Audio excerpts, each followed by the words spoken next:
इस कहानी की शुरुआत में हमें माइन के अंदर कुछ लोगों को काम करते हुए दिखाया जाता है। तभी वहाँ पर एक चिंगारी से आग फैल जाती है। दरअसल इस पूरी की पूरी खदान के अंदर मीथेन गैस फैली हुई है, पर ये सब के सब अपने आप को बचाने में कामयाब हो जाते हैं। दरअसल यहाँ की जो सरकार है उसने माइन के अंदर काम करने की रोक लगा दी है, पर यहाँ के जो लोकल लोग हैं पैसों के लिए फिर भी वो माइन के अंदर काम करते हैं। और अब इस हादसे के बाद सब के सब आपस में डिस्कशन करते हैं, जिसमें इनका लीडर जी कहता है कि अब हमें खदान में काम करना बंद करना होगा, हम सब की जान को खतरा है।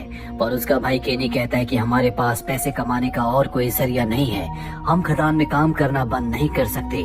इनके जो बाकी साथी होते हैं वो भी यही कहते हैं। इसके बाद इनके बीच में वोटिंग होती है और सब अपना हाथ खड़ा करते हैं कि हम खदान में काम करेंगे। इसीलिए जी को भी अपना हाथ उठाना पड़ता है, पर वो अपने भाई कैनी से कहता है कि तुम अपने बेटे को खदान में काम करने के लिए मत लाना। सब के सब वहाँ से चले जाते हैं। 2 दिनों के बाद जी एक बर्थडे पार्टी पे जाता है, जहाँ पर कैनी और उसका बेटा रैन भी होता है, और कैनी अपने बेटे रैन को भी लाना चाहता है। हालांकि जी ने उसे मना किया था। कैनी का बेटा बहुत ज्यादा डरा हुआ होता है, क्योंकि उसे पता है कि खदान में बहुत खतरा होता है, इसीलिए बहुत सारे सवाल पूछ रहा होता है, जो बात कैनी को अच्छी नहीं लगती। वो अपने बेटे पर गुस्सा हो जाता है। और अब जी जो अच्छी तरह जानता है कि माइन यानी खदान के अंदर बहुत खतरा है, वो इंचार्ज के पास जाता है और कहता है कि नीचे पानी बहुत ज्यादा भर रहा है, हमें पाइप की जरूरत है। पर वो कहती है कि मेरे पास पाइप का बजट नहीं है।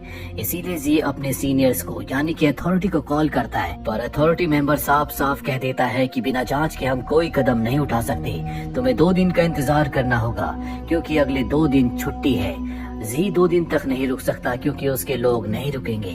इसीलिए ना चाहते हुए भी वो अपने लोगों के साथ खदान के अंदर चला जाता है, जहाँ उसके भाई कैनी का बेटा भी है, जो आज पहली बार खदान के अंदर आया है।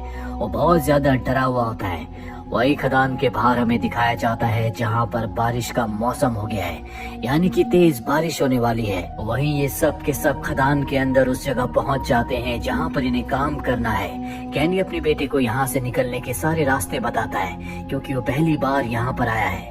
और अब सब के सब अपने अपने काम पर लग जाते हैं। कैनी यहाँ पर ड्रिल मशीन का बहुत ज्यादा इस्तेमाल कर रहा होता है। हालांकि जी उसे ऐसा करने से मना करता है, क्योंकि ज्यादा हलचल से कोई भी गड़बड़ हो सकती है, पर कैनी उसकी बात नहीं मानता। वहीं बहुत ज्यादा लोड बढ़ जाने की वजह से पावर हाउस में धमाका होता है, जिससे माइन का कुछ हिस्सा नीचे जमीन में धंस जाता है। ऊपर जो इंचार्ज होती, जो मॉनिटर के सामने बैठी होती है, वो मॉनिटर में रेड अलर्ट देख लेती है, जिससे उसे पता चल जाता है कि नीचे माइन में कुछ न कुछ गड़बड़ हुई है। ये देखकर वो बहुत ज्यादा डर जाती है। वही माइन के अंदर हमें दिखाया जाता है, जहाँ पर सब के सब लोग घबरा चुके हैं, सब इधर उधर भाग रहे होते हैं, लेकिन कैनी अपनी जगह पर खड़ा है। चारों तरफ आग फैल रही होती है, क्योंकि अंदर मीथेन गैस भी है। और चंद ही पलों के बाद चारों तरफ अंधेरा और सन्नाटा हो जाता है। सबसे पहले जी आवाज लगाता है। इसके बाद हम देखते हैं कि कैनी का बेटा रायन जिंदा है, उसके साथ उसका एक साथी भी है। ये दोनों के दोनों कैनी के पास जाते हैं, जिसकी हालत बहुत ज्यादा खराब होती है। इनके 7 लोग मारे जा चुके हैं। आज से पहले इस माइन के अंदर 113 लोग मारे जा चुके हैं, यानी कि कुल मिला के इस माइन के अंदर 120 लोगों की जान गई है। वहीं ऊपर इंचार्ज को दिखाया जाता है, जो माइन के पास आती है, लेकिन अंदर जाने का कोई रास्ता नहीं होता, उसे कुछ नहीं दिखता। यानी कि जो अब माइन के खदान के अंदर है, ये 4 लोग, इन्हें अपनी जान बचाने के लिए बाहर का रास्ता खुद ही ढूंढना होगा। इसीलिए यहाँ से जो सबसे पास का इमरजेंसी एग्जिट होता है, ये चारों के चारों उस तरफ निकल पड़ते हैं। जल्दी ये उस गेट के पास पहुँच जाते हैं, जहाँ पर पहुँचकर ये डिसअपॉइंट हो जाते हैं, क्योंकि धमाके में वो गेट पूरी तरह से नष्ट हो चुका है, यानी कि ये उस गेट से बाहर नहीं जा सकते। ये चारों तरफ से कपड़ा बांधकर उसके अंदर बैठ जाते हैं। दरअसल ये ऐसा कपड़ा है जो इन्हें आग से बचाएगा, क्योंकि चारों तरफ यहाँ पर मीथेन गैस है। साथ ही कैनी बहुत ज्यादा डर चुका है, क्योंकि उसे पूरा विश्वास हो चुका है कि अब इनमें से कोई नहीं बचेगा, ये सब के सब यहीं फंसकर मर जाएंगे। बाहर बारिश और भी तेज होना शुरू हो जाती है, जो इन सब के लिए बहुत खतरनाक है, क्योंकि बारिश का सारा पानी खदान के अंदर आ रहा होता है। जी सबको हिम्मत देता और कहता है कि हम यहाँ से बचकर जरूर बाहर निकलेंगे। मैंने यहाँ आने से पहले अथॉरिटी को कॉल किया था, पर 2 दिनों की छुट्टी है, मंडे को यहाँ पर आएंगे। 2 दिनों तक हमें अपने आप को बचाना होगा। लेकिन इस बात की किसी को उम्मीद नहीं होती। इनका जो चौथा साथी है जिसका नाम जॉन है, वो कहता है कि जब अथॉरिटी को पता चलेगा कि हमारे पास रेस्क्यू इक्विपमेंट्स नहीं है तो वो हमें बचाने की कभी कोशिश नहीं करेंगे।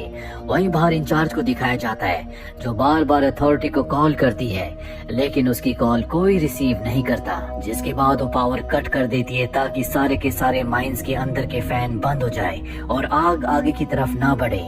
हालांकि वो ऐसा कर तो देती है, लेकिन अब धुआं अंदर ही घूमना शुरू हो जाता है और जब ये चारों देखते हैं कि इनकी तरफ धुआं आ रहा है तो ये सब मास्क पहन लेते हैं। साथ ही ये कर्टेन लगा देते हैं जिससे धुआं दूसरी तरफ चला जाता है। वही इंचार्ज को दिखाया जाता है जो अथॉरिटी के हेड से कॉल पर बात करने में कामयाब हो जाती है।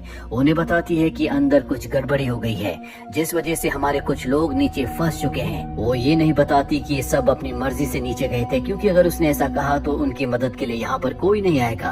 हाई अथॉरिटी कहती है कि तुम यहाँ पर कुछ मत करना। वो ये भी नहीं बताती कि उसने फैंस बंद कर दिए हैं और अब इन सब को मदद का इंतजार करना होगा। वही नीचे चारों को दिखाया जाता है जिन्होंने अपने ऑक्सीजन के मास्क पहन लिए हैं, लेकिन इनके पास ज्यादा ऑक्सीजन नहीं है। ये चारों लगातार आगे बढ़ते हुए एक जगह पहुंच जाते हैं जहां पर इमरजेंसी फोन होता है। ये उस फोन से इंचार्ज को कॉल करते हैं। लकीली इनका फोन लग जाता है, पर इससे पहले कि ये इंचार्ज को अपनी लोकेशन बताते वहां पर माइन धंस जाती है जिसमें जॉन का पैर टूट जाता है और अब इनकी मुसीबतें और भी बढ़ चुकी हैं। पर अब इंचार्ज के पास रेस्क्यू टीम पहुंच चुकी है जो उससे कहते हैं कि हम नीचे तभी जाएंगे जब हमें ये कंफर्म हो जाएगा कि नीचे कोई खतरा नहीं है, नहीं तो ऐसे में हमारी भी जान चली जाएगी।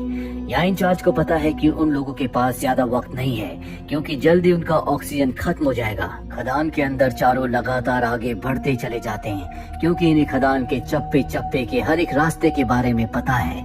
एक दरवाजे तक पहुंच जाते हैं जो बंद होता है। किसी तरह से ये उस दरवाजे को खोलते हैं जहां से बहुत सारा पानी अंदर आ जाता है क्योंकि बारिश की वजह से सारा पानी इस दरवाजे के सामने रुक चुका था और अब ये पानी में डूबने लगते हैं और इन्हें अपनी जान बचानी है तो इन्हें बाहर की तरफ यानी कि आगे की तरफ बढ़ना होगा। ये पानी में आगे बढ़ने लगते हैं। जॉन जिसका पैर टूटा हुआ है तभी वो एक पत्थर से टकराता है जो पानी के साथ बह रहा होता है और जॉन उसी पत्थर के साथ बह जाता है जिसमें उसकी मृत्यु हो जाती है। ये तीनों के तीनों आगे एक चेम्बर तक पहुंच जाते हैं जहां पर इन्हें सांस लेने की जगह मिल जाती है।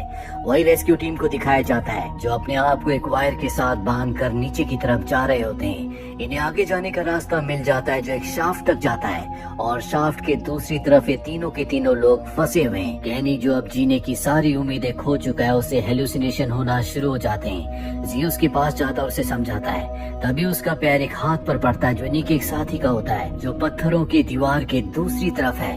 वो कहता है कि तुम्हें मेरा हाथ काटना होगा। यहाँ पर फोन है जिससे मैं इंचार्ज को कॉल कर सकता हूँ, तभी हम सब बच पाएंगे। ना चाहते हुए भी इन्हें अपने साथी का हाथ काटना पड़ता है, जिसके बाद वो टेलीफोन के पास जाता है और इंचार्ज को बताता है कि हम शाफ्ट के पास हैं, तुम्हें यहाँ पर धमाका करना होगा।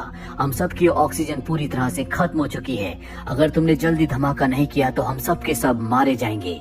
और अब इंचार्ज कुछ लोगों को लेकर शाफ्ट की तरफ बढ़ती है। वहीं कैनी के बेटे रैन की ऑक्सीजन अब पूरी तरह से खत्म हो चुकी है, इसीलिए कैनी अपना मास्क उतार कर उसे लगा देता है क्योंकि उसे पता है कि अगर उसने ऐसा नहीं किया तो उसके बेटे की मृत्यु हो जाएगी। जी अपना मास्क निकालता और अपने भाई कैनी को लगा देता है। हालांकि कैनी मना करता है। जी कहता है कि ये मेरा फर्ज है, पर तुम्हें मुझसे वादा करना होगा कि आज के बाद कभी कोई माइन के अंदर काम नहीं करेगा। ये कहते कहते उसकी मृत्यु हो जाती है और अब इन दोनों की भी ऑक्सीजन खत्म होने वाली है। इनका जो दूसरा साथी दीवार के दूसरी तरफ है वो भी अब बेहोश हो चुका है। पर अब शाफ्ट के बाहर इंचार्ज कुछ लोगों के साथ पहुंच चुकी है। वो कहती है कि दीवार से दूर हो जाओ, हम यहाँ पर धमाका करने वाले हैं। लेकिन कैनी, उसका बेटा रयान और साथ ही इनका तीसरा साथी जो दीवार की दूसरी तरफ है वो उनकी आवाज नहीं सुन पाते और तभी एक धमाका होता है।